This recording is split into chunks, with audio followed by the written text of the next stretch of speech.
प्यारे छात्रों, सब धन्यवाद। सभी छात्र, आज हम लोग पत्र लेखन पर फिर हम लोग चर्चा कर रहे हैं। पत्र लेखन के बारे में हम लोग प्रीवियस वीडियो में भी आप लोगों को बता चुके हैं कि पत्र जो है वह दो प्रकार के होते हैं। पत्र किसे कहते हैं, इसके बारे में मैंने पहले ही प्रीवियस वीडियो में ही आपको बता चुके हैं कि एक व्यक्ति द्वारा भावना रूपी शब्दों के संग्रह को दूसरे व्यक्ति के समक्ष लिख करके या पढ़ करके लिख करके प्रकट किया जाता है, उसे हम पत्र कहते हैं। पत्र जो है वह दो प्रकार के होते हैं, औपचारिक पत्र और अनौपचारिक पत्र। औपचारिक पत्र और अनौपचारिक पत्र।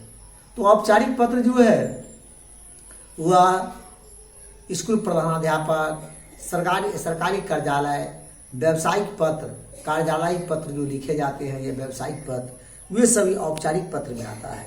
तो पत्र लेखन जो है एक कला है, इसलिए पत्र लिखते समय पत्र में सहज, सरल और सामान्य बोलचाल की भाषा का प्रयोग करना चाहिए। पत्र लेखन एक कला है, इसलिए पत्र लिखते समय उसमें सहज, सरल और सामान्य बोलचाल की भाषा का प्रयोग करना चाहिए, जिससे पत्र को प्राप्त करने वाला पत्र में व्यक्त भावों को अच्छी तरह से समझ सके। जिससे पत्र को प्राप्त करने वाला पत्र में व्यक्त भावों और विचारों को अच्छी तरह से समझ सके। पत्र लेखन के माध्यम से हम अपने विचारों और भावों को व्यक्त करते हैं। पत्र लेखन के माध्यम से हम अपने विचारों और भावों को व्यक्त करते हैं और पत्र के माध्यम से एक व्यक्ति अपने विचारों को लिख करके दूसरे व्यक्ति तक पहुंचाता है। पत्र के माध्यम से एक व्यक्ति अपने विचारों को लिख करके दूसरे व्यक्ति तक अपना संदेश पहुंचाता है। जिन बातों को हम कहने में हिचकिचाते हैं, उन बातों को हम पत्र के माध्यम से जो है आसानी से हम उसे समझा सकते हैं, आसानी से उसे हम व्यक्त कर सकते हैं। तो पत्र की आवश्यकता क्यों पड़ी? आज ही नहीं, प्राचीन काल से ही, बहुत समय पहले से ही पत्र की आवश्यकता क्यों पड़ी? चिट्ठी की आवश्यकता क्यों पड़ी? आवेदन की आवश्यकता क्यों पड़ी? तो दूर रहने वाले अपने संबंधियों और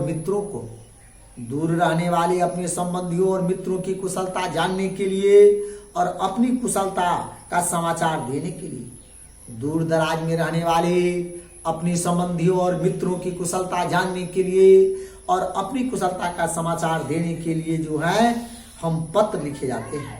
और आजकल हमारे पास बातचीत करने के और हाल चाल जानने के लिए, आज हमारे पास बातचीत करने और हाल चाल जानने के लिए अनेक आधुनिक साधन है, उपकरण हैं, जैसे टेलीफोन, मोबाइल, ईमेल, इंटरनेट। तो प्रश्न उठता है, फिर भी पत्र लेखन सीखना क्यों जरूरी है? जब आज के युग में internet, mobile, telephone, telegraph, email आदि जो है संयंत्र साधन हमारे पास जो है उपकरण उपलब्ध हैं, फिर भी आज जो है पत्र सीखना, पत्र लिखना क्यों जो है जरूरी समझा गया है। तो पत्र लिखना एक महत्वपूर्ण ही नहीं, अत्यंत आवश्यक है। पत्र लिखना महत्वपूर्ण ही नहीं, अत्यंत आवश्यक है। फोन आदि पर हम जो बातचीत करते हैं, ईमेल आदि पर हम लोग बातचीत करते हैं, टेलीफोन पर जो हम लोग बातचीत करते हैं, वह बातचीत जो है अस्थायी होता है, वह अस्थायी नहीं होता है, वह शाश्वत नहीं होता है। इसके विपरीत लिखित दस्तावेज रूपी इस प्रकार जो है पत्र लेखन जो है, इसके विपरीत लिखित दस्तावेज अस्थायी रूप ले लेता है। और उदाहरण के लिए, जब हम विद्यालय नहीं जाते हैं तब हम विद्यालय में अवकाश के लिए प्रार्थना पत्र देते हैं। जब हम अपने सरकारी विभाग में किसी कारण से, बीमारी के कारण से या जरूरी कामों से जब हम ऑफिस नहीं जा पाते हैं, अपने कार्यालय में नहीं जा पाते हैं, तो अपने से ऊपर वाले अधिकारी को हम लोग आवेदन लेकर के, प्रार्थना पत्र लिख करके जो है हम छुट्टी लेते हैं, अवकाश लेते हैं। तो औपचारिक पत्र उन्हें लिखा जाता है जिनसे हमारा कोई निजी संबंध न हो। औपचारिक पत्र हम ऐसे लोगों के पास लिखते हैं, ऐसे अधिकारी के पास लिखते हैं, ऐसे उच्च पदाधिकारी के पास लिखते हैं, ऐसे कार्यालय में लिखते हैं जिससे हमारा कोई निजी संबंध न हो। औपचारिक पत्र में केवल काम से संबंधित बातों पर ध्यान दिया जाता है। औपचारिक पत्रों में केवल काम से संबंधित बातों पर ध्यान दिया जाता है।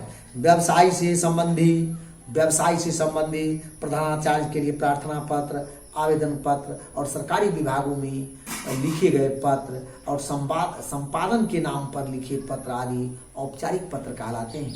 तो औपचारिक पत्र में मुख्य रूप से संदेश, सूचना और तथ्यों को महत्व दिया जाता है।